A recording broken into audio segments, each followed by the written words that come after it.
नमस्कार, आदाब। Crime petrol के सिटी क्राइम्स अध्याय के आज के एपिसोड में आप सबका स्वागत है। Mega cities, metro cities, smart cities. आधुनिकीकरण और प्रगति के साथ साथ हिंदुस्तान के शहरों के महत्व और उनके आकार भी बढ़ते जा रहे हैं। हर रोज गांव और छोटे नगरों से लाखों लोग रोजगार और एक बेहतर जीवन का सपना लिए पास के महानगरों और शहरों की ओर अपना रुख कर रहे हैं। इस गमन के साथ शहरों की आबादी निरंतर बढ़ती जा रही है। यूनाइटेड नेशंस की एक रिपोर्ट के मुताबिक 2030 तक भारत में 7 मेगा सिटीज होंगी, यानी कि ऐसे शहर जिनकी आबादी 1 करोड़ से भी अधिक होगी। हम रोजमर्रा की आपाधापी में इतने खोए हुए रहते हैं कि हमें खबर ही नहीं होती कि कब, कहां और कैसे शहर के बीचों बीच जुर्म अपना फन उठाता है और किसी मासूम शिकार को डस लेता है। इन्हीं खतरों से आपको आगाह करने के लिए हम क्राइम पेट्रोल में एक नया अध्याय जोड़ रहे हैं, क्राइम पेट्रोल सिटी क्राइम्स, जिसमें हम शहरों और महानगरों में होने वाले अपराधों का खुलासा करेंगे। आज हम देखेंगे 3 बड़े शहरों की ऐसी कहानियां जो जुड़ी हैं एक जुर्म के सूत्र से। कोलकाता की एक उपबस्ती गजतला, रोहतक और मुंबई।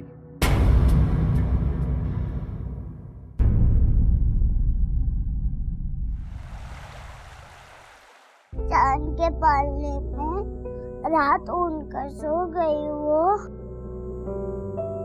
पंछी झरने और फूलों के सपने में यूं खो गई वो, दौड़ते सपनों के पीछे इंद्रधनुष पल जलती मुस्कुराती आग नीचे बनकर वर्षा उतरी नीचे।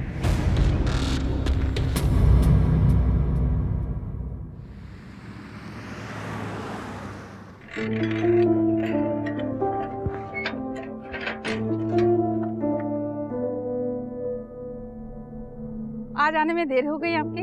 हाँ, आज थोड़ा काम ज्यादा था। आ जाओ। छुट्टी का काटो मढ़ोए जेते पाना, चाई टाल लाल छिटे चिड़ुई नारायणा। अरे अभी तो आप ड्यूटी से आए, फिर कहाँ जा रहे हैं? मैं थोड़ा बाजार जा रहा हूँ, इसे खबर खाओ। हाँ, नारायणा बाबा मिल लीजिए चूड़ी लाना। ठीक है, तुम्हारे लिए चूड़ियां लेकर आऊंगा। ठीक है, गाओ, गाना गाओ। लाल छुट्टी। ये वेरी गुड, हो गया। चलो लास्ट। Very good girl. और चाहिए? नहीं, मुझे आई बाबा के पास जाना है। क्यों? क्यों आई बाबा से मिलना है? क्या कमी है तुम्हें यहाँ? खाने को नहीं मिलता है या पहनने को नहीं मिलता है? इतने सारे खिलौने लाकर दिए तुम्हें, तरी पण तुझं मन शांत नाही झालं का? सुहासिनी,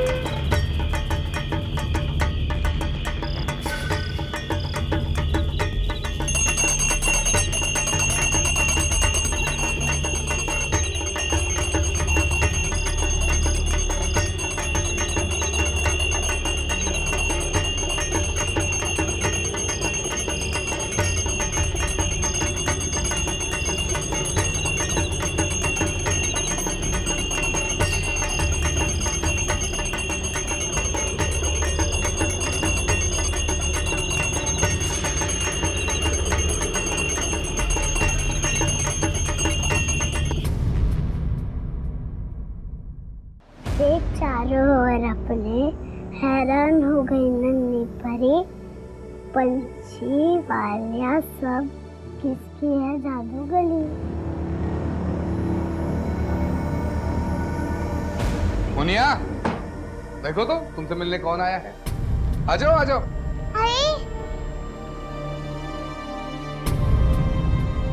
अरे यार, ये सुहासिनी पागल है। अरे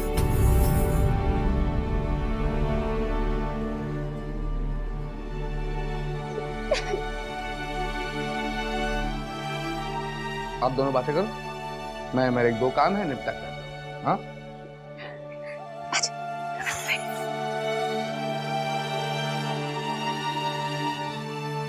ये मैं क्या सुन रही हूँ? तू आंटी को परेशान करती है? मुझे यहाँ नहीं रहना, क्यों नहीं रहना बेटा? मुझे आई बाबा चाहिए। यहाँ सब कुछ तो है। अंकल आंटी तेरा कितना अच्छा ख्याल रखते हैं, कितने अच्छे खिलौने देते हैं, देख कितने अच्छे कपड़े दिए तुझे। क्या तकलीफ है तुझे बेटा? मुझे आई बाबा चाहिए। मेरे बच्चे, कुछ ही दिनों की बात है, घर पे सब ठीक हो जाएगा ना, तो मैं तुझे खुद यहाँ से ले जाऊँ। नहीं, मुझे अभी आना, आपके साथ में आना। चुप, एकदम चुप। एकदा सांगितलं जो डोक्यात घुसत आहे काय? एक, अब ये तेरा घर है, यही तेरी किस्मत है, समझी क्या? ज्यादा जबान चलाए तो जबान काट के रख दूंगा। और तू बहुत समझा इसे। चल चल निकल यहाँ से, चल निकल यहाँ से, उठते रहे यहाँ पे, मरते नहीं सुन, चल।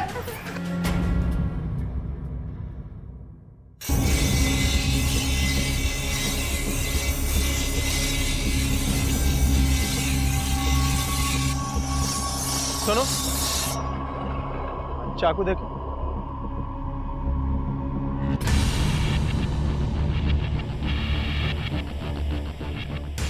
दाम कत?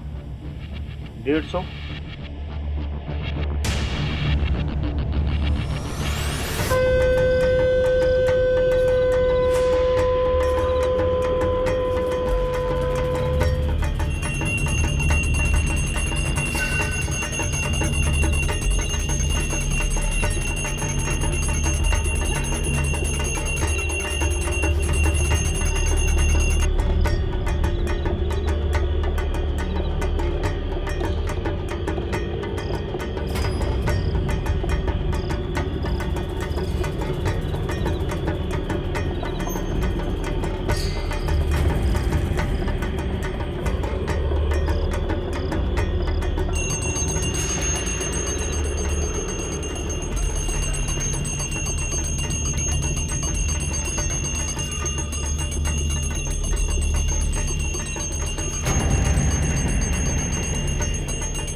अच्छा सुनो, मंदिर के बारे में क्या सोचा है?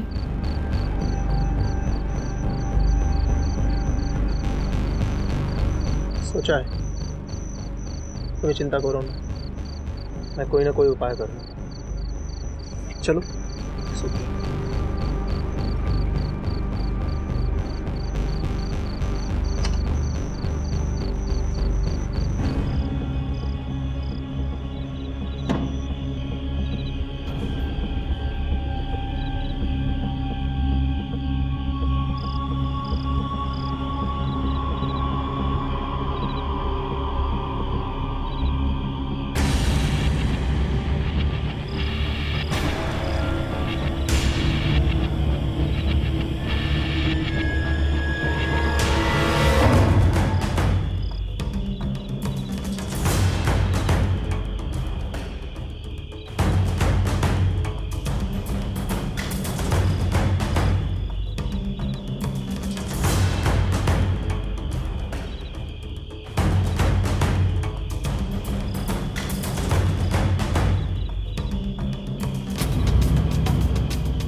भक्ति में लीन होकर नई ऊर्जा के लिए आते हैं। तो फिर ऐसा क्या हुआ था सीआरपीएफ के जवान केशव दास की जिंदगी में कि उसने मंदिर जैसी पावन जगह पर आकर देवी के सामने अपना गला काटकर आत्महत्या कर ली। पुलिस कई दिनों तक इस मामले को सुलझाने की कोशिश करती रही, लेकिन उन्हें कोई कामयाबी नहीं मिली। लेकिन जब परत दर परत इस रहस्य से पर्दा हटने लगा, तब सामने आई एक चौंका देने वाली सच्चाई।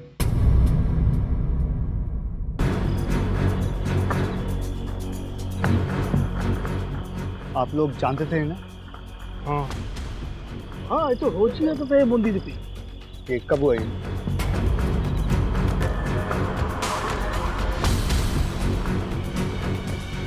क्या हुआ? केशव!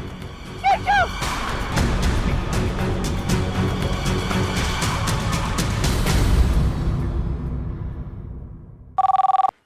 हेलो। एक 70 साल के बुजुर्ग की सरकटी लाश मिली है सर।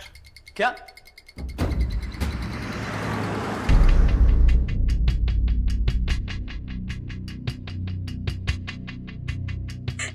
सर जी, मैं यही अपने ससुराल में रहती हूँ, सुंदर नगर में। मेरे बाबूजी 2 दिन से अकेले रह रहे थे। आज सुबह आई तो बाबूजी दरवाजा नहीं खोला। पड़ोसी की मदद से दरवाजा तोड़कर अंदर आई तो देखा।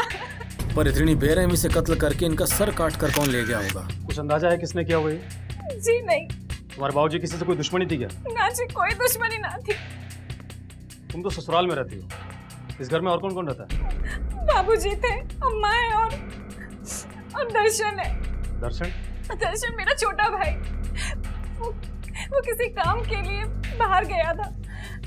अम्मा भी मेरे बड़े भाई आनंद के घर रहने चली गई, इसलिए बाबूजी अकेले थे। ये कहाँ गया दर्शन? पता नहीं, मैं तभी से कॉल ट्राई कर रही हूँ, नंबर लग नहीं रहा।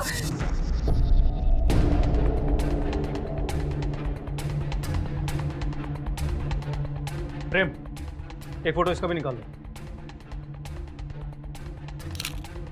ये दर्शन शादीशुदा है क्या? जी। इसकी पत्नी कहाँ है? कुछ दिन पहले दोनों के बीच अनबन हो गई और वो झगड़े में मायके चली गई। कहाँ है इसका मायका?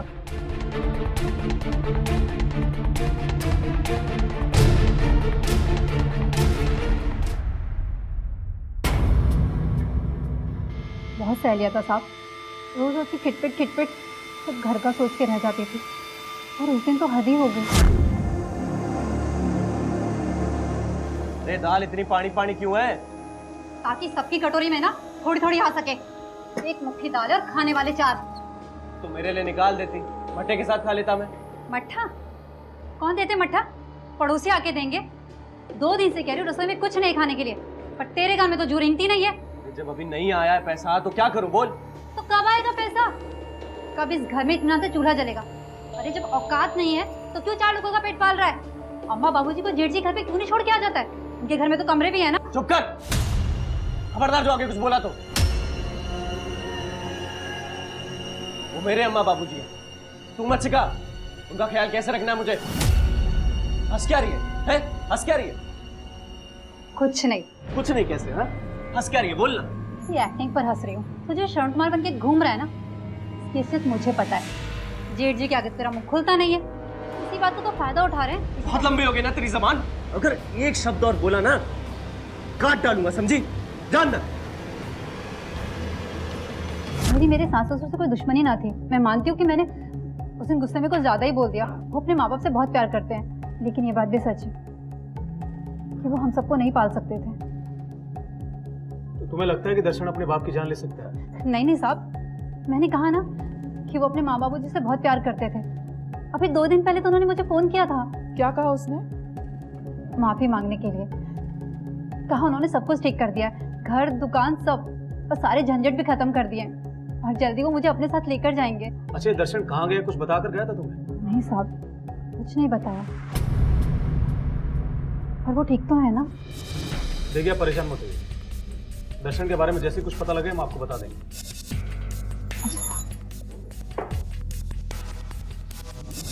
दर्शन रावत मध्यम वर्गीय परिवार से था और उसके पिता योगेश रावत कमजोर, लाचार और वृद्ध व्यक्ति थे जो कभी कभी घर से बाहर निकलते थे। ऐसे व्यक्ति की किसी से क्या दुश्मनी हो सकती है और कोई उन्हें इतनी बेरहमी से क्यों मारेगा? क्या यह कत्ल दर्शन की आर्थिक स्थिति से जुड़ा था?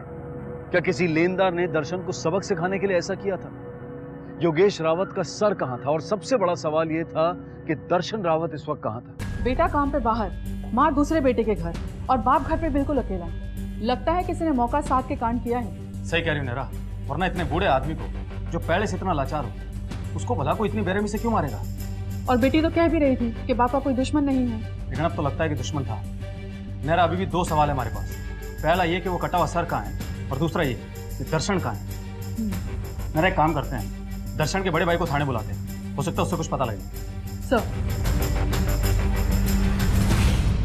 सब यकीन ही नहीं होता कि हमारे बाबूजी को कोई इस तरह से मार सकता है। दर्शन से आखिरी बार बात कब हुई थी तुम्हारी? अब तभी हुई थी जब अम्मा को छोड़ने घर आया था। लेकिन बहुत परेशान लग रहा था साहब। क्यों परेशान लग रहा था? ये बताओ भाई, दुकान बैठ गई है, नया माल बिक नहीं रहा है, पुराने माल का बकाया नहीं मिल रहा है, कर्जा नहीं चुक रहा है, लोग के फोन ये देखिए।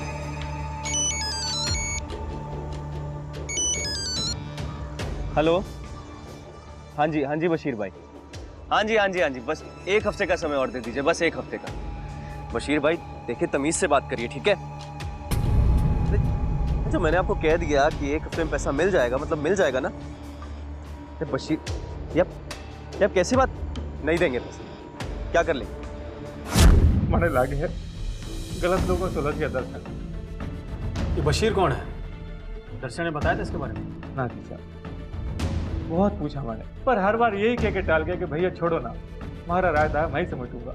बहुत ही खुददार लड़का है साहब। किसी और का नाम लिया उसने? ना जी मैडम, साहब जी मैंने घनी चिंता हो रही है, सब ठीक तो हो जाएगा ना? देखो आनंद, मैं झूठी तसल्ली तो नहीं दूंगा तुम्हें, लेकिन इस वक्त दर्शन को ढूंढ निकालना हमारे लिए सबसे बड़ी जिम्मेदारी है। और तुम लोगों को भी दर्शन के बारे में कोई भी जानकारी मिले तो तुरंत हमें बताना। जी साहब।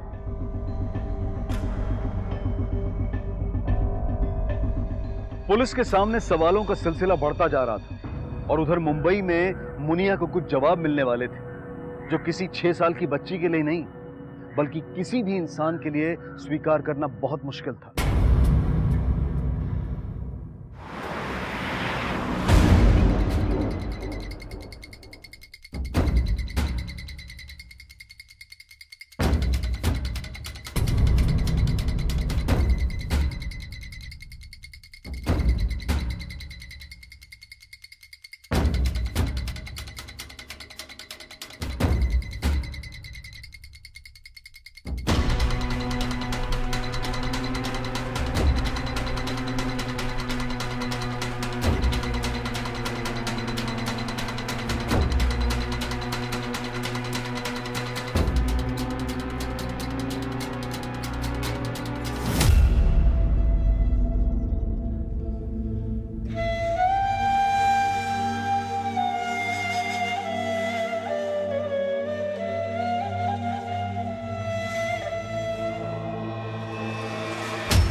अरे मुनिया, कहाँ थी तू? तेरे ही तो घर पे पिछले 3-4 दिनों से पता नहीं मुझे क्यों बंद के रखा। मुनिया, मुनिया, ए मुनिया, इधर आ। मुनिया, ए मुनिया इधर आ। अरे कोई पकड़ो उसे, भाग रही है।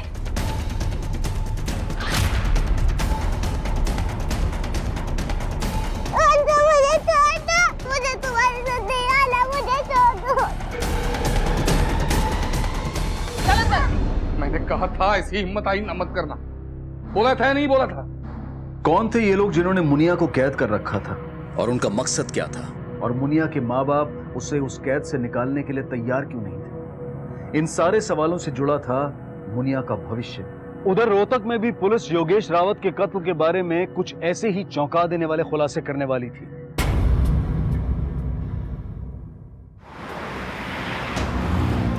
सर्वमंगल मांगल्ये शिवे सर्वार्थ साधिके शरणे त्र्यंबके गौरी नारायणी नमोस्तुते।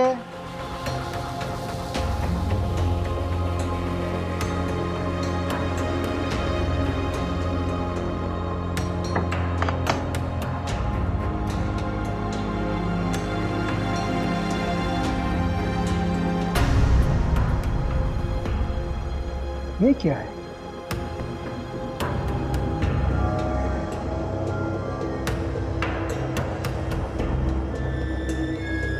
खून!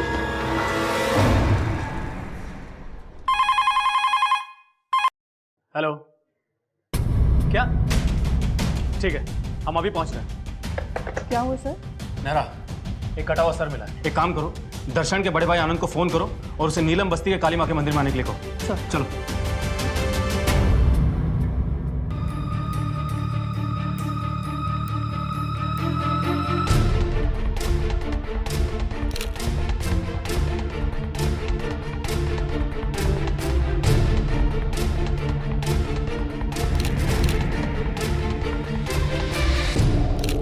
पंडित जी, इन्हें पहचानते हैं आप? नहीं साहब, मैं इसे नहीं पहचानता। सर ये देखिए, जिस पॉलिथीन में सर मिला है उसी में ये राख भी मिली है। पंडित जी, आपने किसी को देखा था? या आज सुबह मंदिर में कुछ ऐसा हुआ जो आपको अजीब लगा हो? हाँ सर, आज भोर में मेरे साथ ऐसी घटना घटी। अरे कौन है भाई? आ रहा हूँ।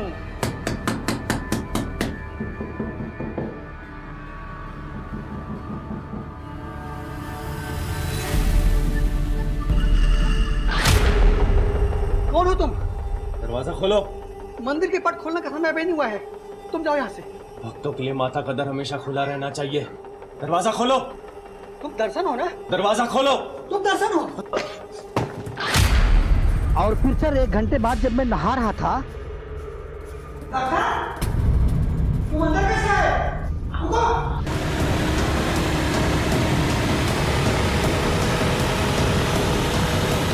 दर्शन, आपको पूरा यकीन है कि वो दर्शन ही था? हाँ साहब, उसके पूरे चेहरे पर आंख लगी हुई थी और आंखें तो मैं कभी भूल ही नहीं सकता। वो कुछ दिन से मंदिर आने लगा था। मुझे पूरा विश्वास है कि वो दर्शन ही था। आनंद, इन्हें पहचानते हो? ये तो मेरे बाबूजी हैं सब। बाबूजी। दर्शन के बाबूजी हैं। और दर्शन आज सुबह मंदिर आया था। लेकिन दर्शन तो शहर से बाहर गया हुआ है। ऐसा उसने कहा था नेहरा, सच किसे पता। और अब तो ऐसा लगता है कि सारे सिरे जुड़ने वाले हैं।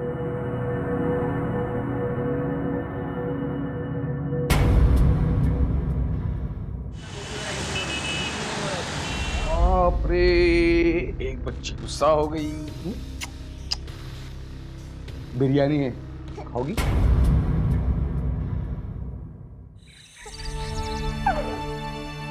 मुनिया, मुनिया, मेरी बच्ची, मेरी बच्ची, मत रो बेटा, अब यही तेरी किस्मत है। माँ मुझे नहीं मरना है।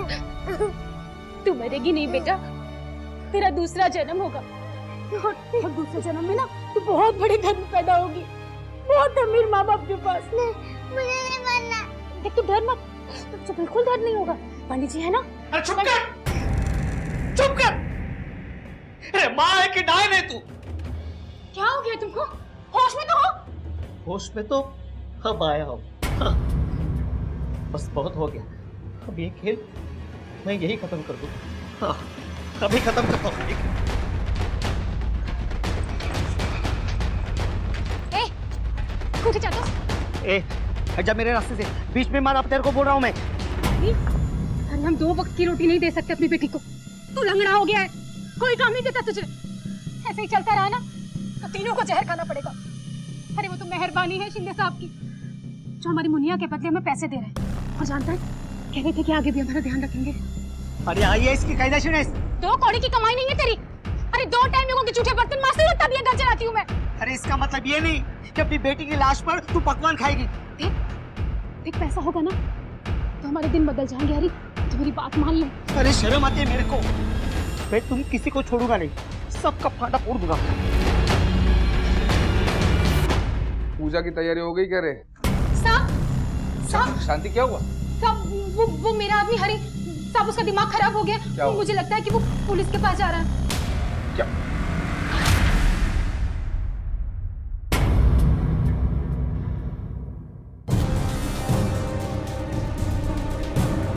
बाबा, इसे जानते हैं आप?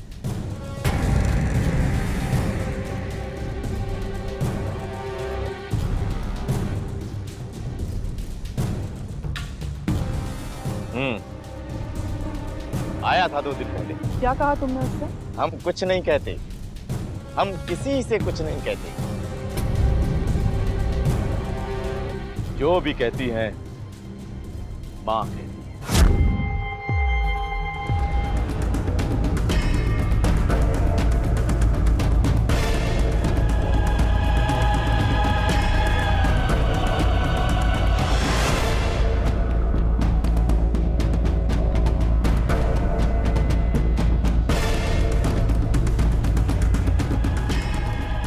लगता है देवी माँ ने तुझसे कुछ कहा है।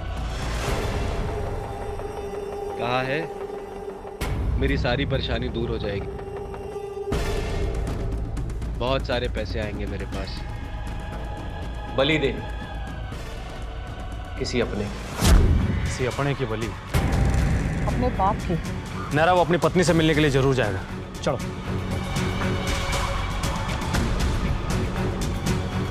ये तो तय था कि परिस्थितियों ने दर्शन को ऐसे कगार पर लाकर खड़ा कर दिया था जहां वास्तविकता से उसका नाता छूट चुका था। बड़ी आसानी से अंधविश्वास ने दर्शन के मन में घर कर लिया था और उसे लगने लगा था कि अपने पिता की बलि देकर वो अपने परिवार की सारी खुशियां दोबारा हासिल कर सकता है। लेकिन वो कौन सा विश्वास होता है जो एक इंसान को पूरे होशो हवास में एक मासूम बच्ची की बलि चढ़ाने के लिए उकसाता है।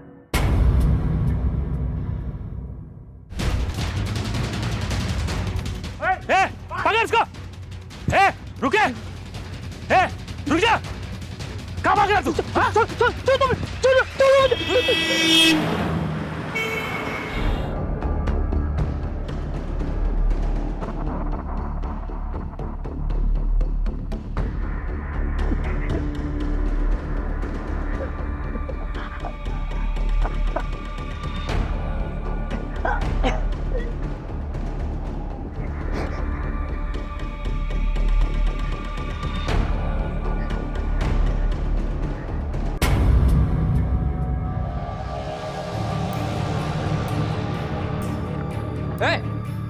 साहब मेरी सब मदद।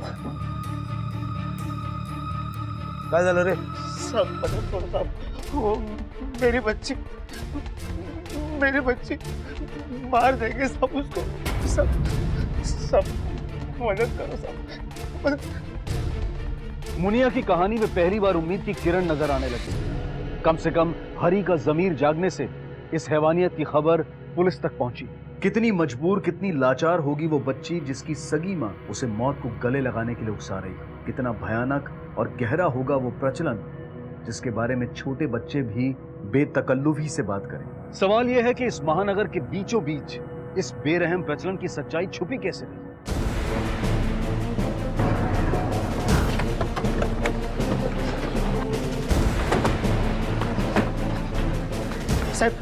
साहब इकडे।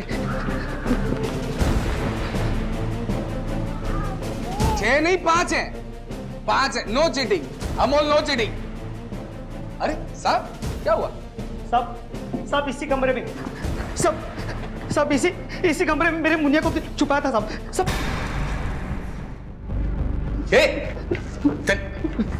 चल। साहब शायद मेरी बीबी ने बताया होगा आप आने वाले हो, हाँ इसलिए छुपा दिया उसको। 1 मिनट स्वासिनी, तेरा हाथ जोड़। हाँ चलो बेटा अंदर चलो। जा। साहब मुझे कोई क्लियरली बताएगा क्या चल रहा है? अरे साहब इसने कंप्लेंट किया है कि इसकी बेटी आपके यहाँ है। हाँ यही तो थी। मतलब? अरे साहब इसकी बीवी हमारे यहाँ काम करती है और जब भी वो आती है तब अपनी बच्चे को लेके आती है, और जब तक वो काम करती है तो इसकी बेटी मुनिया मेरे अमोल के साथ खेलती है, तो उसमें तकलीफ वाली क्या बात है? सब झूठ बोल रहे हैं, खोटो बोलते हो साहिबा। मेरी बच्ची को खरीदा है, मेरी बीवी ने बेचा है साहब, उसकी बलि देने के लिए। झूठ बोल रहा है सर। शिंदे साहब खाना खाली आवाज काटें तुझा। हाथ नहीं उठा सकते आप। अरे सर आप इसकी बातों में आ रहे हैं? हाँ 1 नंबर का नशेड़ी आदमी है ये। कह रहे चुल्लू छोड़ के चिलम चालू किया क्या? अभी कुछ भी बोले जा रहा है। अरे साहब अपनी बीवी को भी परेशान करके रखा है, उसकी अपनी बीवी का इसके ऊपर भरोसा नहीं आ रहा। इसलिए इसलिए अपनी बच्चे को लेकर यहाँ आती है, इसके साथ नहीं रखती है वो। सब झूठ बोल रहे हैं, खोटा मत तो है। बोला ना मीनू। सर पूरा घर छान मारा, लड़की कहीं नहीं। हो गया? नहीं साहब, आप ढूंढो ना और ढूंढिए, जहाँ कहीं भी मिले देख लो। अरे साहब मैं बता रहा हूँ ना, इसकी बेटी मेरे घर में थी, चली गई वो माँ के साथ। चलो निकलो। साहब खोटा मत तो है साहब। चलो निकलो। शिंदे साहब हम बस अपनी ड्यूटी कर रहे हैं। नहीं, इट्स ओके, मैं समझ सकता हूँ।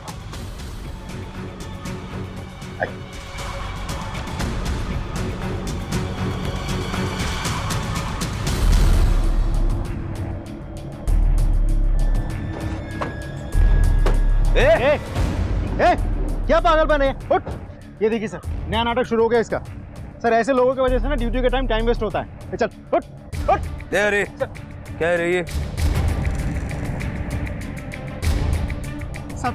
सब मेरी मुनिया को बचा लो साहब, वरना मैं अपनी जान दे दूंगा साहब। सब उस शिंदे ने मेरे बीबी को पैसे दिए और उसका मुंह बंद कर दिया साहब। सब अगर मेरी आप मदद नहीं करोगे ना तो मैं पुलिस स्टेशन के सामने पेट्रोल डाल के खुद को आग लगा दूंगा।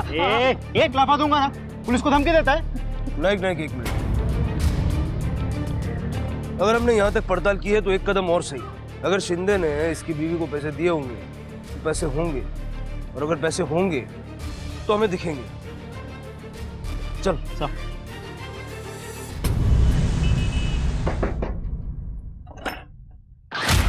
मुझे मालूम था लग रहा तू लौट के घर ही आएगा। चला बंदरा, इधर आ। ये रोना धोना छोड़ और ये देख, 35,000 के ऊपर 15,000 इनाम भी दिया साहब ने, पूरे 50,000 रुपए। अरे ये सोच कि अब हम इस पैसे से क्या क्या कर सकते हैं। मैं तो बड़ी ही भाग्यवान हूँ जो मुनिया को मैंने अपनी कोख से पैदा किया। तू खुद क्यों नहीं मर जाती? साहब ये देखो पैसा, ये देखो, मैंने आपको बोला था ना साहब, ये देखो। चल अब सब कुछ सच सच बता। हम अक्सर अंधविश्वास को अशिक्षा और जहालत से जोड़ते हैं। ये कहते हैं कि शिक्षा की कमी अंधविश्वास की बैसाखी है, लेकिन ऐसे अंधविश्वास को क्या कहेंगे जहां लोग अशिक्षित नहीं बल्कि इंजीनियर हो, साइंटिस्ट हो।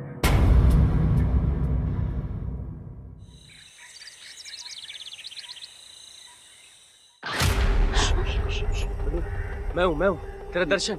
ये उल्टा बना रखा था ने? वही जो तू चाहती थी। हा? बलिदान दे दिया मैंने, बलिदान दे दिया। प्रायश्चित क्या है मैंने अपनी गलतियों का। हा? मैं नादान था, समझ नहीं पाया, तुझ पर हाथ उठा दिया मैंने। फिर देवी माँ ने दर्शन दिए मैंने, और बोली कि तू उसका रूप है, और मन ने उसके रूप पर हाथ उठा दिया। बहुत बड़ा पाप किया मन, लेकिन मन ने बलिदान दे दिया है अपने सबसे प्रिय व्यक्ति का, अपने बाबूजी का।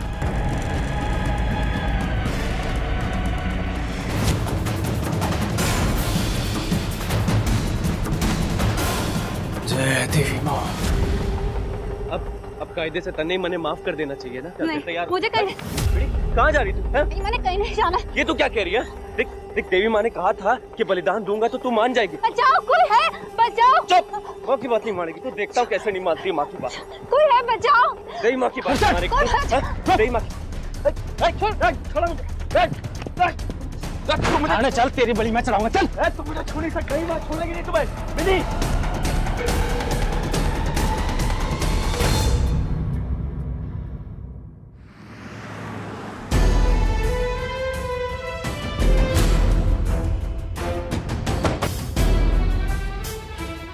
सर यहाँ तो ताला लगा हुआ, लगता है सबके सब भाग गए। सर वो रहा। रुक सावंत, इस तरफ देखो, कोई और है क्या? चल, कहाँ भाग रहा था? चल। देख तू तो फंस गया। अगर इन्फॉर्मेशन नहीं देगा ना तो तू मेरे किसी काम का नहीं है। मेरे सबर का बांधना अब टूटता जा रहा है। बताता हूँ, सब बताता हूँ। अभी आधे घंटे पहले ही शिंदे साहब साइट पे गए। आप लोगों के जाने के बाद पुरोहित जी और मुनिया सुबह ही वहाँ निकल गए। अब तक तो शायद पूजा हो चुकी होगी। ये साइट कहाँ पे है?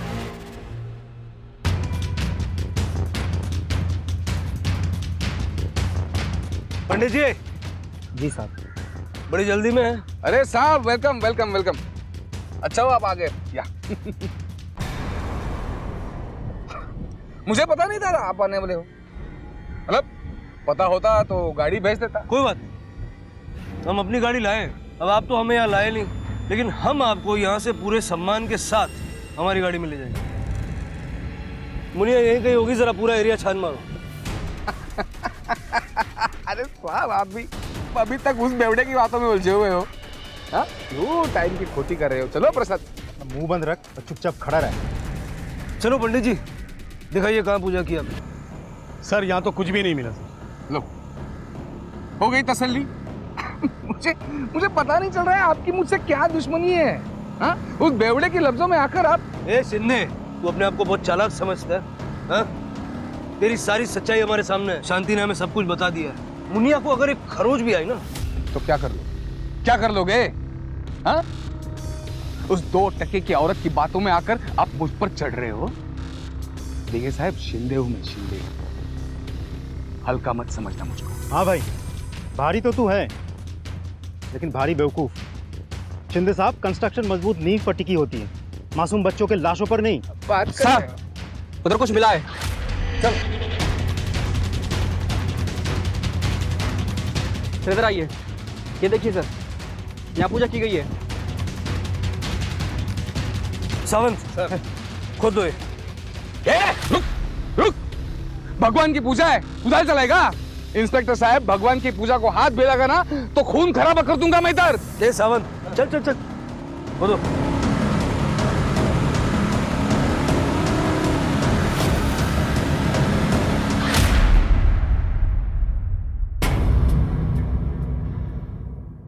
बेटा रोती नहीं, आपका नाम क्या है बताओ?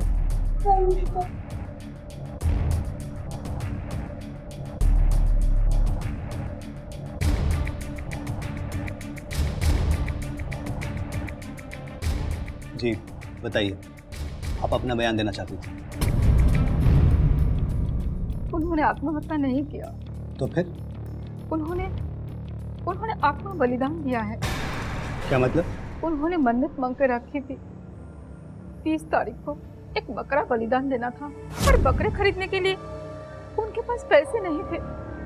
अब बलिदान था बकरा, कर्जा लेकर तो नहीं खरीदा जा सकता ना, और माँ को भी भूखा नहीं रख सकते, इसलिए उन्होंने माँ को दिया हुआ वचन पूरा किया, इसलिए उन्होंने आत्म बलिदान दे दिया।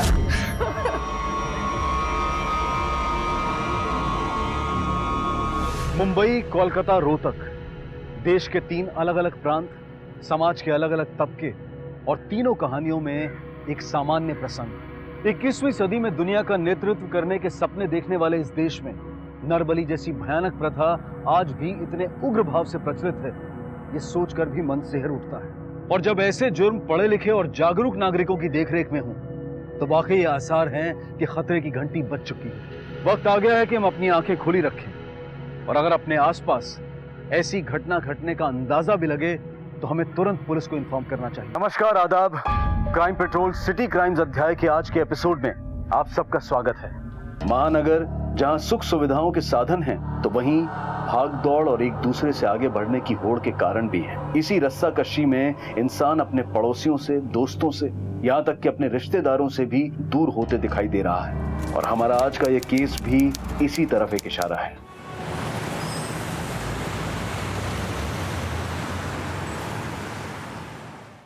अरे सोहेल बेटा, जरा आराम से बैठ के खा लो, इतनी क्या जल्दबाजी है? अरे अब्बू, आज वो जन जागरण का एंटी करप्शन मोर्चा है, मुझे 10 बजे पहुंचना है। मेरे ख्याल से तुम्हें अपने को इवेंट वाला काम ज्यादा करना चाहिए। इस सरकार के खिलाफ आंदोलन, मोर्चा, ये सब क्या? नॉट अगेन अब्बू, हमारी बात इस पे हो चुकी है। तो कभी अपने अब्बू की बात मान भी लो ना बेटा। अब्बू आप अपना ख्याल रखिए, मैं चलती हूँ। तुम भी अपना ख्याल रखो। खाला, खुदा हाफिज। खुदा हाफिज, ख्याल रखिएगा, संभाल के जाना।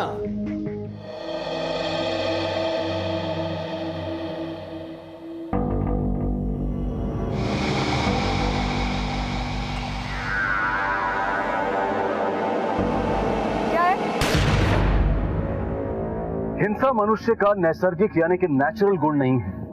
हिंसा अक्सर मानसिक कलेश या किसी स्वार्थ के कारण ही की जाती है, और फिर इतनी हिंसा कि किसी की जान ले ले। ये किस्से कहानी और फिल्मों में जितना सरल दिखाई देता है, व्यवहारिक जीवन में उतना ही दिल दहला देने वाला मंजर है। कुछ ऐसा ही मंजर इंदौर मध्य प्रदेश में साल 2011 में सामने आया, जहां एक औरत को दिन दहाड़े उसके ही घर के सामने मौत के घाट उतार दिया गया। पिस्तौल से चली गोली जितनी सीधी थी उतना ही पेचीदा था ये केस। घटना के पीछे उलझी गुत्थियां जब खुली तो फिर खुलती चली गई।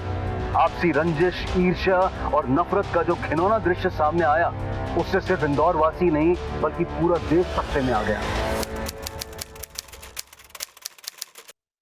विदेशी कोयला कंपनी का बहिष्कार करो। बहिष्कार करो, बहिष्कार करो। हमारी जमीनें, हमारी जमीनें, हमारी जमीनें। विदेशी कोयला कंपनी का बहिष्कार करो। बहिष्कार करो, बहिष्कार करो।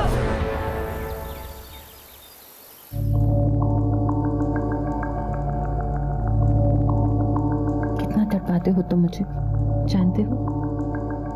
तुम्हारे बिना मेरा वक्त कैसे गुजरता है। I love you, जान।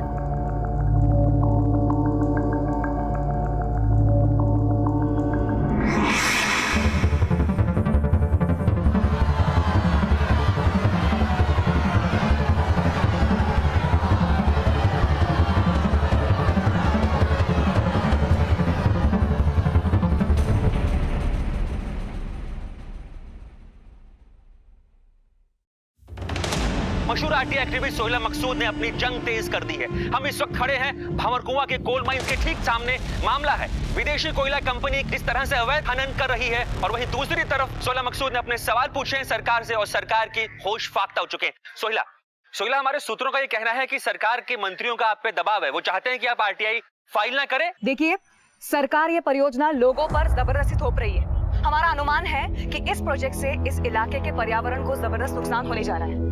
हम ये परियोजना यहाँ नहीं होने देंगे।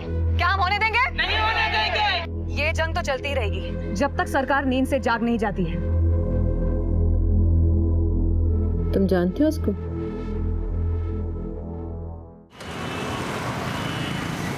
देखिए, सोहेला मकसूद का दावा बिल्कुल बेबुनियाद है और ये एक महज एक पब्लिसिटी स्टंट है। इनको जो करना है करने दीजिए। अस्सलाम वालेकुम अब्बू। वालेकुम अस्सलाम बेटा। सरकार को लगता है कि ये सब पब्लिसिटी स्टंट है। फिर भी सोहेला, तुम्हें संभल के काम करना होगा। तुम्हारा ये आंदोलन कुछ लोगों की आंखों की किरकिरी बनता जा रहा है। कोई नई बात नहीं है अब्बू। याद है ना आपको वो सिकंदरपुर में किसानों के जमीनों का मसला, फिर शंभूगंज में दलितों के जमीनों का कब्जा, फिर ये जंगलों को काट काट कर इंडस्ट्रीज बनाना। अब तो मैं ऊब गई हूँ इनकी धमकियों से। बेटा, फिर भी होशियार रहना काम करते समय। खाला, कहाँ हो आप? यहाँ है खाला। मैंने अपनी बच्ची के लिए गर्मा गर्म बिरयानी बनाई है, जल्दी से हाथ मुंह धो लो और खा लो।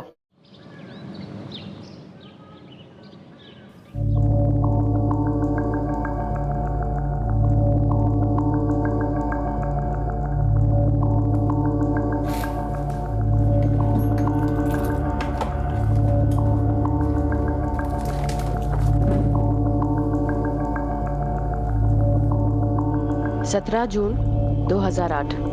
बकाया तो खूब चुकाया आज। उनके साथ समय को तो जैसे पर लग जाते हैं। मन करता है हर पल उनकी बाहों में रहूं। बीबी हो? तमीज नहीं है? नॉक करके नहीं आ सकता था? सॉरी मैडम, मैंने ही भेजा था। वो अकीब आया है इकबाल को लेकर। चलो।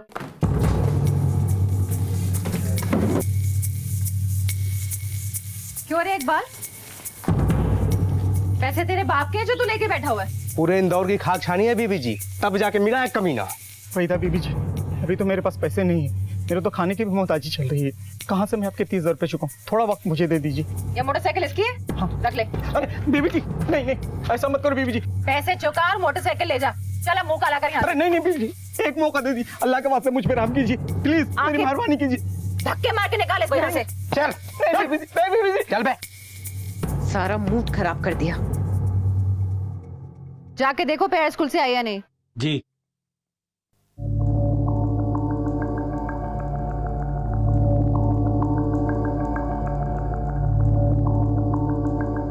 The number you are trying to call is currently not reachable.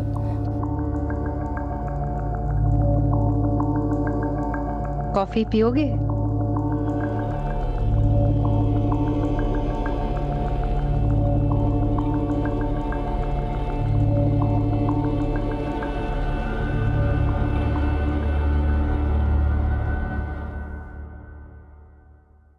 Hello.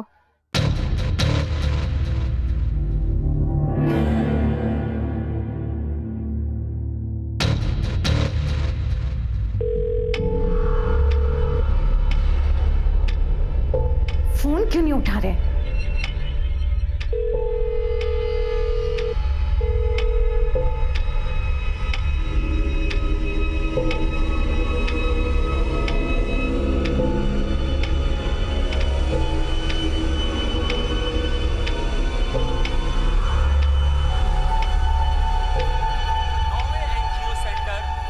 मुझे ये नहीं खाना। क्या नहीं? हेल्दी है बेटा, खाओ। राज्य के कद्दावर नेता श्री भूषण कुमार जी खुद यहाँ पहुंचकर अपने हाथों से इस समारोह को शुरू करेंगे। वहीदा, तुम पेट्रोल पंप गई थी आज? और हम आपको एक और खास जानकारी देना चाहते हैं कि राज्य के कद्दावर नेता श्री भूषण कुमार जी एनजीओ हमारा हमसाया सेंटर के ट्रस्टी भी हैं। सोहेला मकसूद इसकी मैनेजिंग डायरेक्टर है। कन्या साक्षरता के क्षेत्र में हमारा हमसाया का ये 10वां सेंटर है।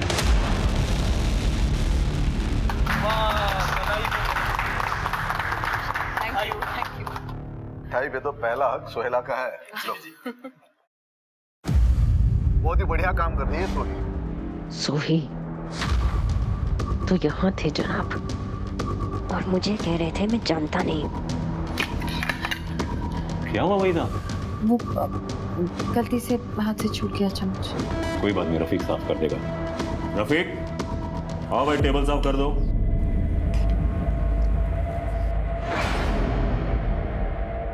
भूषण जी, सुना है आपकी दोस्त आरटीआई फाइल करने वाली सरकार के खिलाफ। हाईकमान बहुत नाराज है, समझाइए अपने दोस्त को। महज पब्लिसिटी स्टंट के लिए सरकार और पार्टी की नींद हराम ना करे, क्योंकि एक बार सरकार जाग गई तो सुहेला जी का जीना दुबार हो जाएगा। बाकी तो आप खुद समझदार हैं।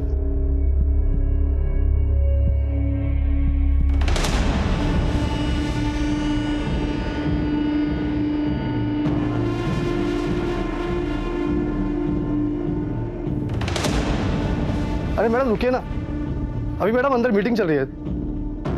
मैडम रुकिए थोड़ा, एक मिनट। मैडम रुकिए।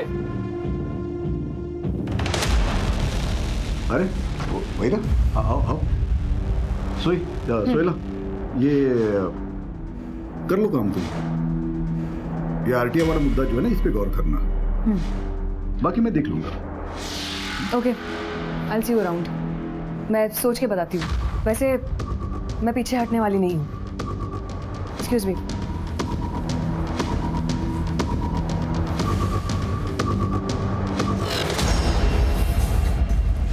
कौन है ये? तुमने तो मुझे बताया नहीं कि वो मैंने बताया था तुमको, वो एक्टिविस्ट है। रिलैक्स यार। हाथ मत लगा। क्या चल रहा है तुम्हारा और उसका? और तुम तो इसको 2003 से जानते हो ना? किसने कहा तुमसे? मैंने देखा खुद कल न्यूज में। तुमने मुझे बताया क्यों नहीं? तुम्हें फोन करते करते, एसएमएस करते करते मेरी उंगलियां थक गई। और तुम? वो एक्चुअली मैं रिबन काट रहे थे, लड्डू खिला रहे थे उसको। कौन है तुम्हारी गर्लफ्रेंड? क्या क्या कहते तुम उसे? सोही सोही सोही है ना? क्या रिश्ता है? तुम्हारी तो एक दीदी है ना, और फिर मैं तुम्हारी रखेल। फिर इससे क्या रिश्ता है? कौन है ये तुम्हारी? तुम खाओ। मेरा पेशा ऐसा है। क्या पेशा है तुम्हारा? औरतबाजी करना। देखो भूषण, मेरे साथ ऐसा मत करो, मैं मर जाऊंगी तुम्हारे बिना। कम ऑन यार वहीदा, कैसे बच्चों जैसी बातें कर रही हो तुम? मुझ पर विश्वास रखो ना। सुनो, कल की कॉफी बाकी है ना, आज पूरी कर लेते हैं। नहीं, तुम मुझसे फिर नहीं मिलोगे। तुम्हारी कसम। अब मैं चलती हूँ।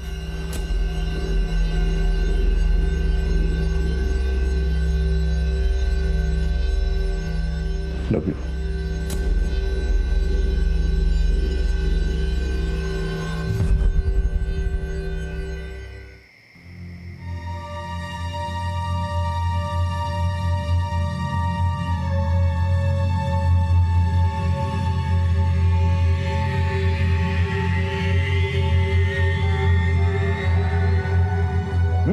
दो।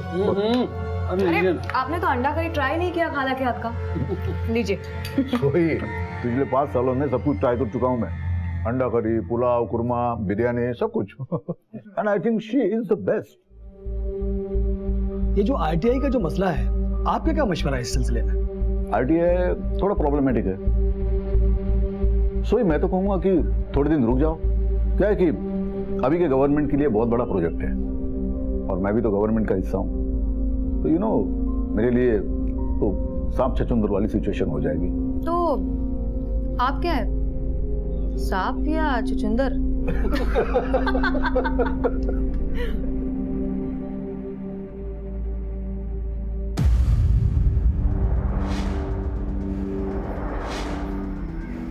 क्या हुआ वहीदा?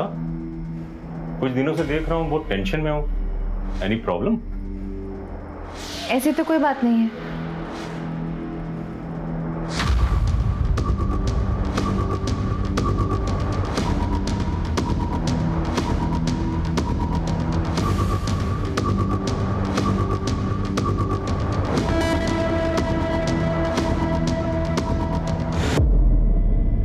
कहाँ हो?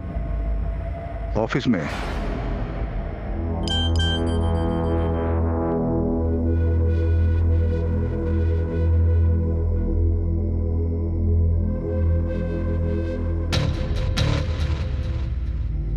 हेलो। सुनो।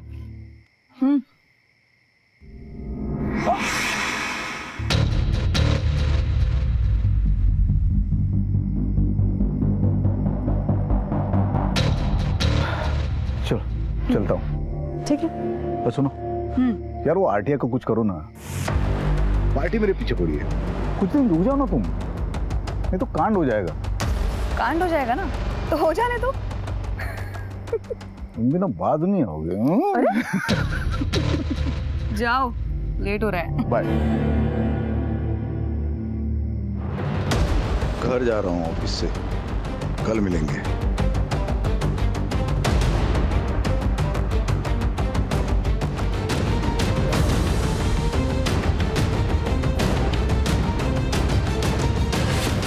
राजनेता भूषण कुमार की रंगीन तबीयत 2 औरतों की जिंदगी के साथ खेल रही थी।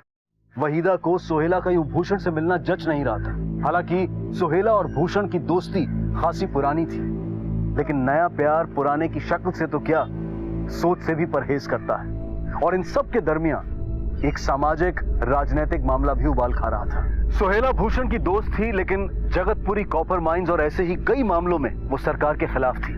वो सरकार जिसमें भूषण मंत्री थे। जिंदगी जितनी सरल और नीतिगत हो, उसे चलाना उतना ही आसान होता है।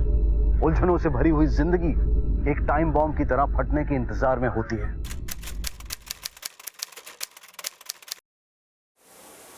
अरे कहाँ जा रहे हैं आप? 1 घंटे बाद तुम पूजा में चल रहे हैं ना? पूजा में? अरे नहीं, वो पार्टी ऑफिस में एक अर्जेंट मीटिंग है, फॉरेन डेलीगेट्स आने वाले। फॉरेन डेलीगेट या कोई नई कटलेट?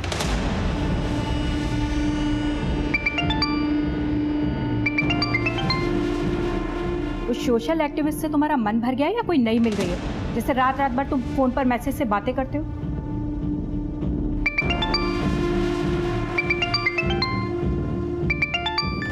उठा लो, उतावली हो रही है वो। मम्मी कैसे बातें करते हो तुम? हाँ आ रहा हूं। एक बात सुन लो तुम, मैं किसी भी कीमत पर तुम्हारे और मेरे बीच में किसी को आने नहीं दूंगी, और इस बात को अच्छी तरह से समझ लेना तुम, समझे?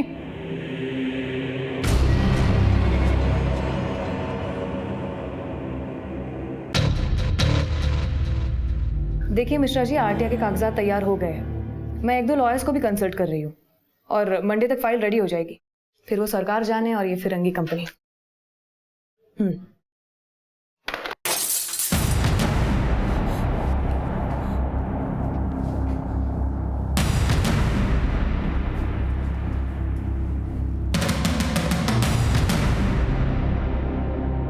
सोहेला, क्या हुआ बेटा?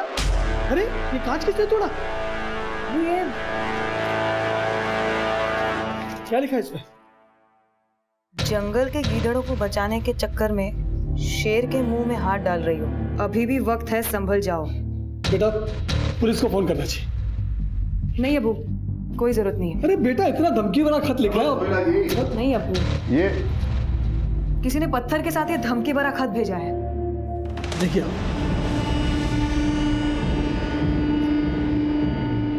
पुलिस को इन्फॉर्म किया? नहीं, पुलिस की कोई जरूरत नहीं। मैं भी यही कह रहा हूँ, लेकिन ये मानते नहीं। भूषण जी आप ही समझाइए, मेरी तो एक नहीं सुनती है। वैसे आप यहाँ कैसे? अरे हाँ, वो मैं बताना भूल गया था। हम दिल्ली जा रहे 3 दिन के लिए। वो पर्यावरण और संस्कृति का सालाना कॉन्फ्रेंस है। रूम बुक कर लिया मैंने।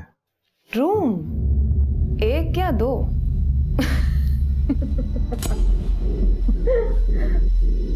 तुम बताओ। हेलो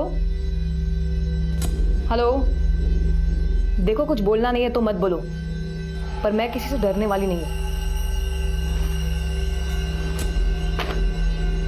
है कौन? पता नहीं कौन है।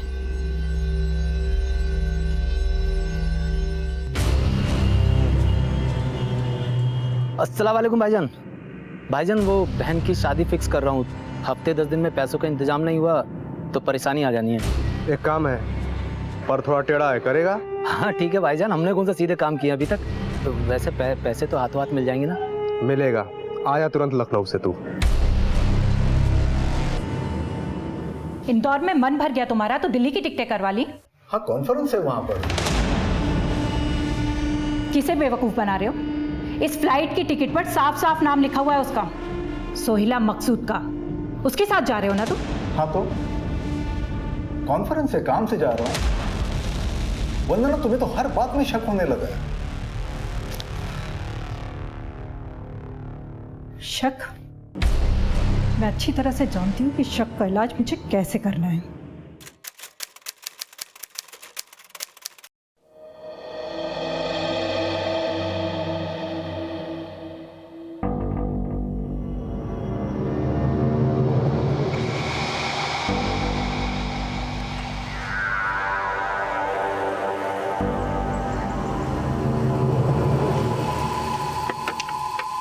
अस्सलाम वालेकुम।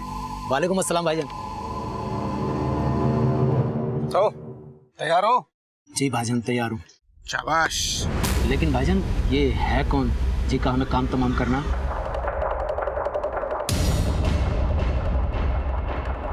हाँ अकरम बात कर रहा हूँ। ये एजाज आया है, पूछ रहा है किसको मारना है। लो बात करो।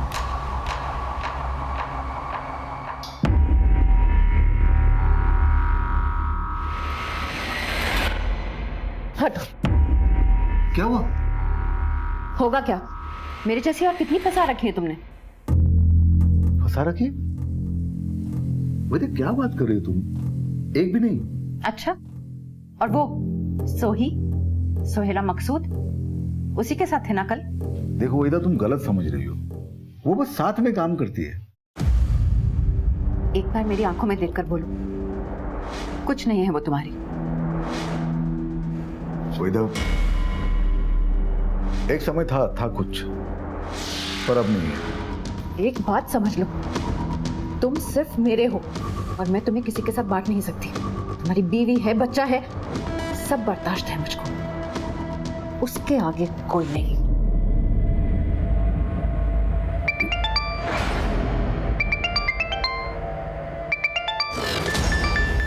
किसका? सोही? वैदा कमाल करती, उसका क्यों होगा फोन? तुम पे भरोसा नहीं है मुझे।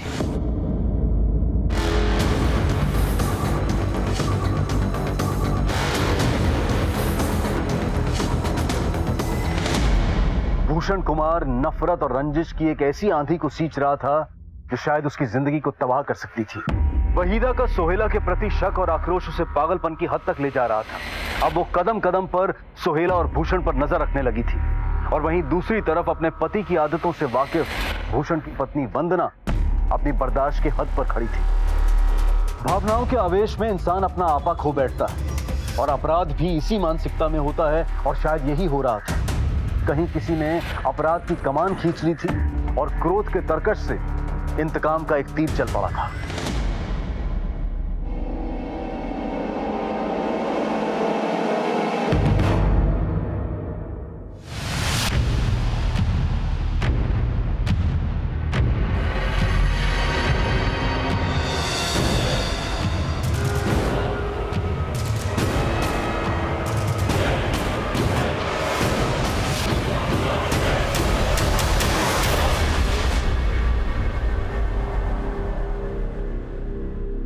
क्या भैया तेरा दिमाग खराब हो गया?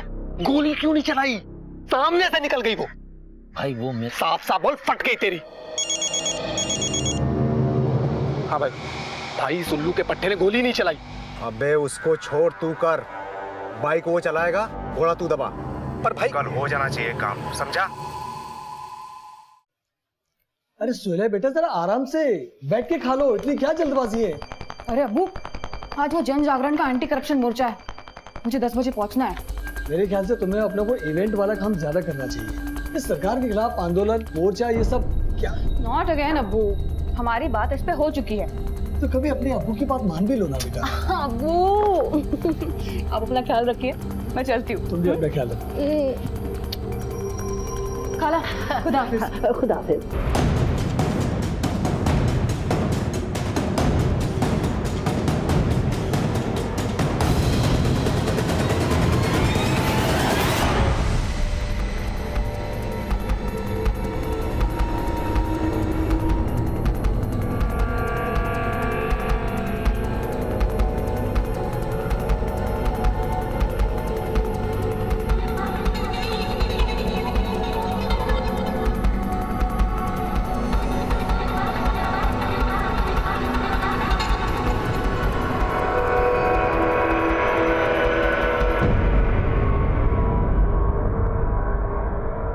क्या है?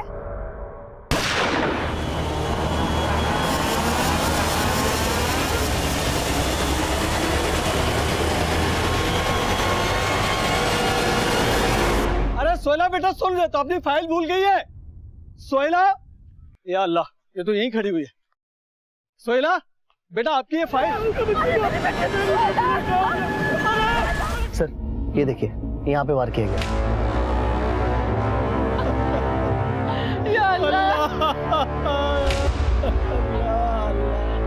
मेरी बच्ची। ये क्या हो गया? देखिए अभी बाहर जो घटना हुई है उसी के बारे में पूछताछ करनी है। सबसे पहले किसने देखा था? सोहेला के अब्बू ने पहले देखा। कहीं से कोई धमकी या सुबह से कोई फोन वगैरह आया था? बेचारी घर से नाजा करके निकली थी, ये हो गया। हम इस वक्त खड़े हैं मशहूर आरटी एक्टिविस्ट सोहेला मकसूद के घर के ठीक बाहर। आज सोहेला मकसूद की हत्या कर दी गई। भूषण जी को फोन करके बता दीजिए।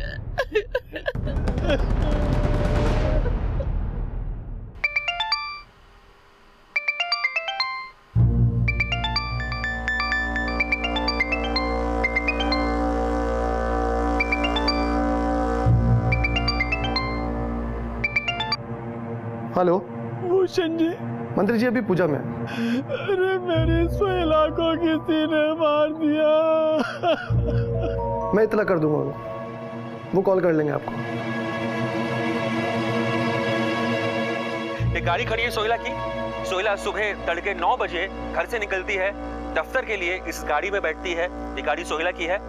ड्राइविंग सीट पर सोहेला बैठी, गाड़ी की चाबी लगाई और चंद मिनटों में बाइक सवार युवक आते हैं और सोहेला को पॉइंट ब्लैंक रेंज से मारकर फरार हो जाते हैं। सरकार और सरकार के बाहर तमाम लोगों के खिलाफ सोहेला मकसूद ने आरटीआई के तहत कई मैयत पे नहीं जाओगे उसकी? जानी मानी आरटीआई एक्टिविस्ट थी, कई मामलों पर सरकार को घेर रही थी। और ये अनुमान लगाना गलत नहीं होगा कि उनके दुश्मन कई थे सरकार में, सरकार से बाहर, और उनमें से ही किसी ने सोहेला की हत्या करवाई हो सकती है। जिसने भी किया ना, सही किया है। जैसी करनी वैसी भरनी। सोहेला की जिंदगी के इर्द गिर्द नाचता बवंडर आखिरकार उसे ले डूबा।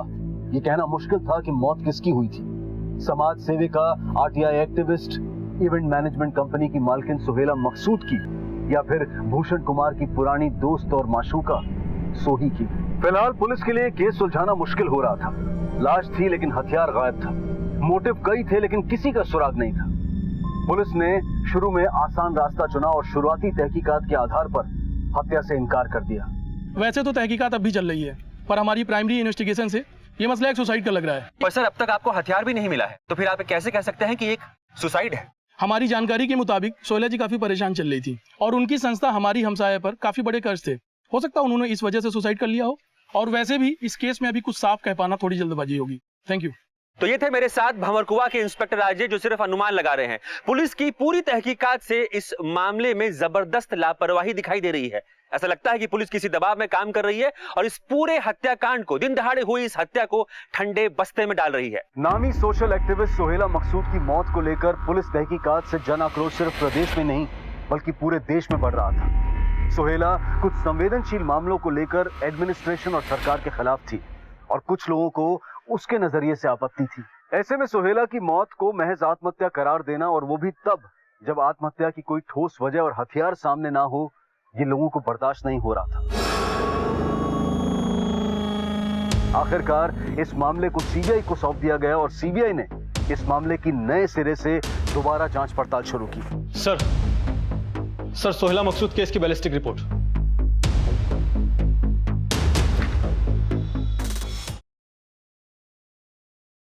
गोली 315 के देसी कट्टे से मारी गई, मतलब हत्या का मोटिव साफ था।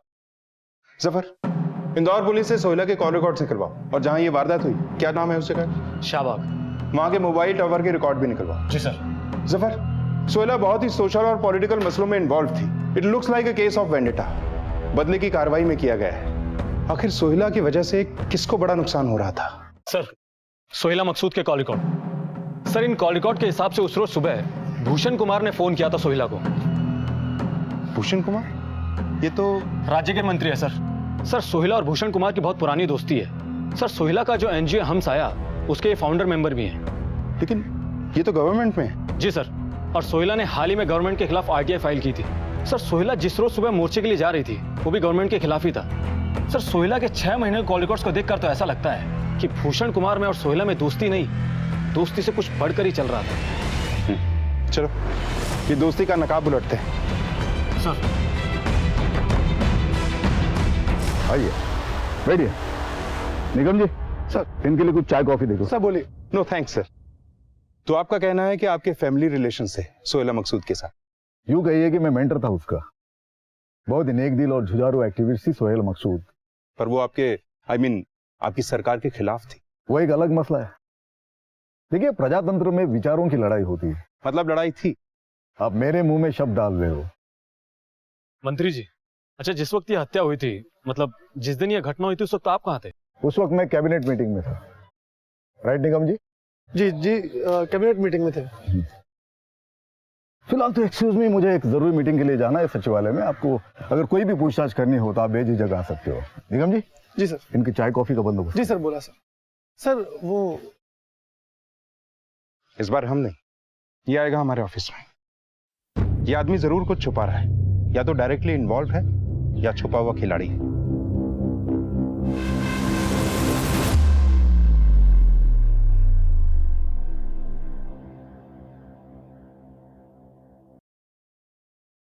क्या हुआ? इतने ठंडे क्यों? काम का प्रेशर है। शाम को 6 बजे मीटिंग है। चले जाना। 6 बजने में अभी 6 घंटे बाकी हैं। और अब तुम्हें वहां पे तो नहीं जाना, अपनी सोही के पास? Wait please. Oh sorry. मैंने तुम्हारी दुखती रग पे। अच्छा, कुछ पता चला उसके कातिल का? वैसे जिसने भी मारा उसको, उसकी नफरत मुझसे कहीं ज्यादा रही होगी।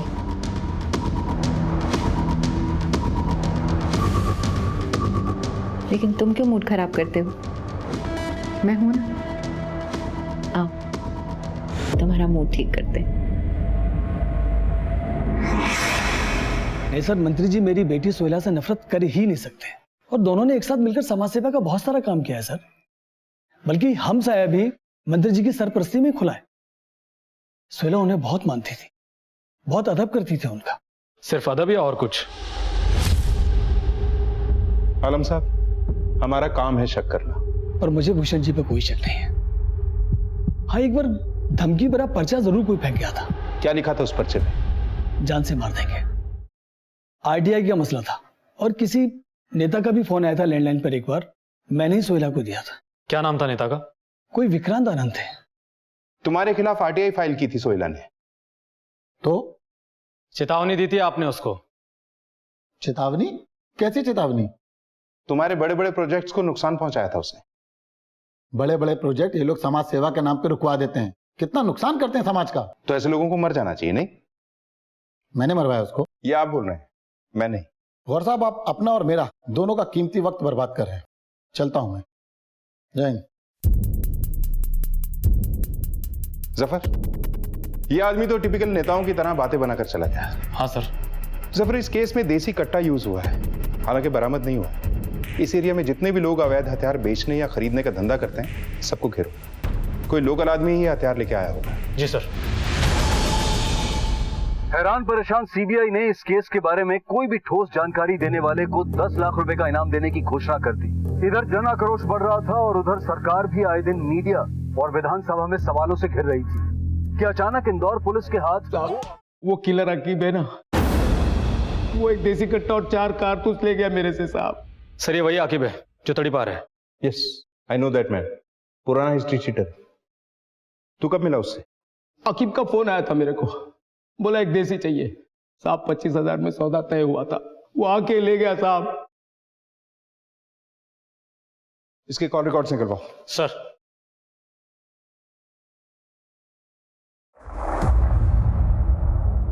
हौसला रखिए। मेरी बच्ची। सर, इस नंबर से शंकरलाल देसी कट्टे वाले को फोन आया था 10 सितंबर 2011 को, हत्या के 6 रोज पहले। सर, ये नंबर किसी राघव बंसल के नाम पर रजिस्टर्ड है। सर, हमने पता किया है, ये नंबर एक फर्जी आइडेंटिटी पर लिया गया है।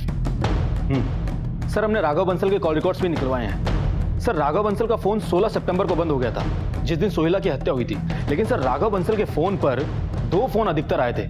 सर, ये देखिए, ये जो नीला वाला नंबर है, ये लखनऊ से किसी एजाज शेख का है, और ये जो पीला वाला नंबर है, ये यही इंदौर से किसी अकरम अली का है। एक टीम तैयार करो और उठाओ इन सबको। सर। मुझे कुछ समझ में नहीं आ रहा साहब, आप क्या बात कर रहे हो? कौन सा कट्टा, कौन सा किलर? मैंने कुछ नहीं किया, मेरा यकीन करो सर। साहब, क्या मार मार के मुझसे झूठ बुलवाएंगे क्या? मैं एक छोटा मोटा मैकेनिक हूँ साहब, मुझे कुछ नहीं मालूम साहब। आप चाहे जितना मार लो, मेरे मुंह से सच ही निकलेगा साहब। जफर, थोड़ी मार और पड़ेगी ना तो सर समझ जाएगा। मैं सच बोल रहा हूँ साहब, मेरा यकीन करो। जफर, इसके बारे में उससे बात कर, वही बताएगा। Yes sir. कौन साहब? किसकी बात कर रहे हैं साहब? साहब, मुझे फोन आया था, बहन की शादी करनी थी, पैसे चाहिए थे। किसका फोन आया था? अकीब किलर करके अपना नाम बता रहा था, और ये अकरम उसी किलर का आदमी है। फिर उन्होंने मेरी एक मैडम से बात करवाई। अरे हाँ भाई, बस आप इतना जान लो, उस औरत को मार के नेक काम करोगे तुम। अरे शरीफ औरतों से धंधा कराती है वो औरत। और तूने उस पर गोली चला दी? नहीं साहब, मैंने गोली नहीं चलाई साहब, वो अकरम ने चलाई थी गोली। मेरी हिम्मत टूट गई थी साहब, मैंने गोली नहीं चलाई साहब। सोहेला को तूने मारा, ये तुझे नहीं पता। तुझे मैं मारूंगा, ये मुझे भी नहीं पता होगा। मुझे पता है साहब, मैं बताता हूँ। मुझे गोली चलाने के लिए आकिब नहीं बोला था, लेकिन सच में साहब वो औरत कौन थी मुझे नहीं मालूम, कसम से साहब मुझे नहीं पता। आकिब का नंबर दे। सर, ये नंबर तो बंद आ रहा है। नंबर तो सही दिया ना? हाँ साहब, मेरा यकीन करो, यही नंबर है मेरे पास।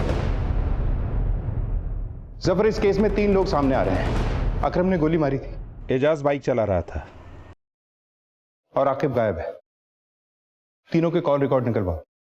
किसी न किसी से बात जरूर हुई होगी, या किसी ने इन्हें कॉल जरूर किया होगा। सर, आपका आइडिया काम कर गया।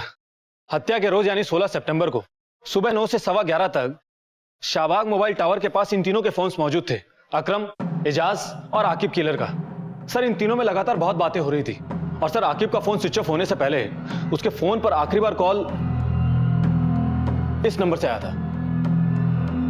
किसका नंबर है ये? सर, नंबर किसी जमाल कादिर का है। मैंने मोबाइल कंपनी से पता किया है, ये एसटी रोड पर जो मिर्जा पेट्रोल पंप है उस पर काम करता है। उठाओ इसको। सर,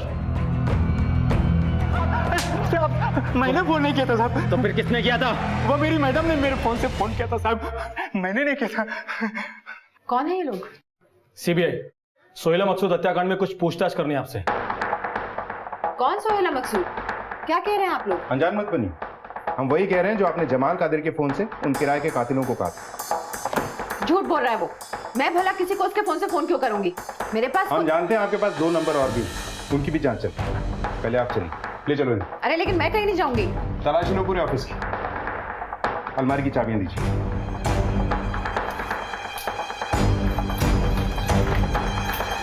चलिए। मैं अपने वकील से बात करूंगी, आप मुझे ऐसे लेके नहीं जा सकते। मैडम, आप भी जाइए बाहर।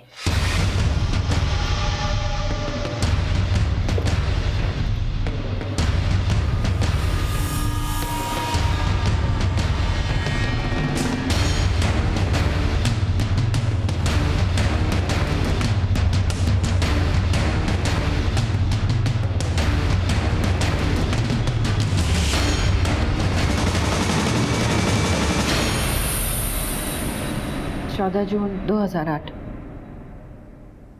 आज न जाने क्यों इतनी जल्दी में थे। एक बार ढंग से गले भी नहीं लगाया। वादा करके गए थे, अगली बार बकाया रहा। बकाया तो खूब चुकाया आज। उनके साथ समय को तो जैसे पर लग जाते हैं। मन करता है उनकी बाहों में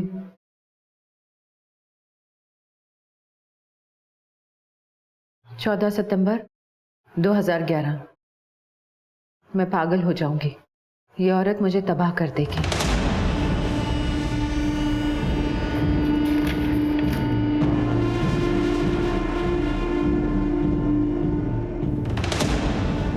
सोलह सितंबर 2011। मुबारक हो, काम हो गया। फोन आया था उसका। बस वहीदा मिर्जा किसका फोन आया था आपको 16 सितंबर 2011? उसी दिन सोहेला की हत्या भी हुई थी। किसका फोन आया था? आप नहीं बताएंगी इसका मतलब यह नहीं है कि हमें पता नहीं चलेगा। थोड़ा वक्त लगेगा। आपके आशिक को तलब करना होगा, उनकी थोड़ी बदनामी भी हो सकती। आपके आशिक ने ही कॉल किया था ना आपको उस दिन? नहीं, उन्होंने नहीं। फिर किसका कॉल था? आपकी एक एक दास्तान की बोलती और खामोश तस्वीरें हमें मिल चुकी हैं। रंग बदलकर डंप की गई मोटरसाइकिल हमने बरामद कर ली। हथियार सप्लाई करने वाले का बयान है हमारे पास और कातिलों ने अपना जुर्म भी कबूल कर लिया है। देखिए, अब आपके लिए आपकी जबान खोलना ही बेहतर है।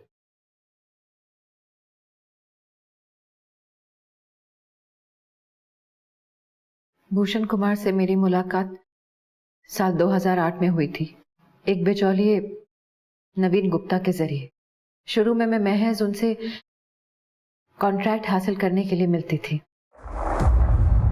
लेकिन बाद में ये मुलाकातें पहले दोस्ती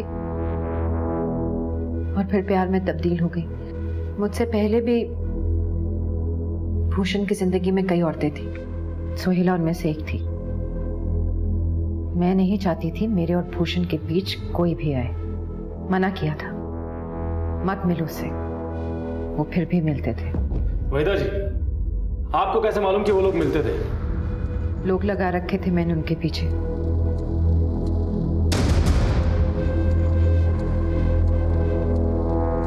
सोहेला के घर का नौकर मुझे पल पल की खबर देता था वहां की।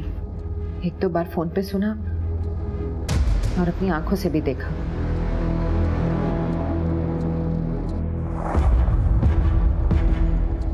जमाल के फोन से आप ही ने कॉल किया था ना सोहेला को, भूषण कुमार को और फिर आकिब को? ये मौत का सौदा कितने में तय हुआ था? 3 लाख। इस हत्या में आपके साथ और कौन कौन शामिल था? रुखसाना, आकिब और उसके कुछ लोग। मैं भूषण को किसी भी कीमत पे बांट नहीं सकती। नहीं बांट सकती।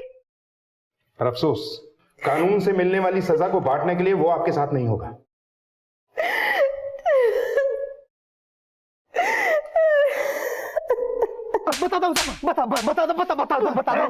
बहुत दौड़ा है तूने, अब तेरे बोलने की बारी है। साहब, रुखसाना मैडम ने ही मेरी मुलाकात करवाई थी वाहिदा बीबी से। साहब, फिर मैं उनके लिए काम करना शुरू कर दिया।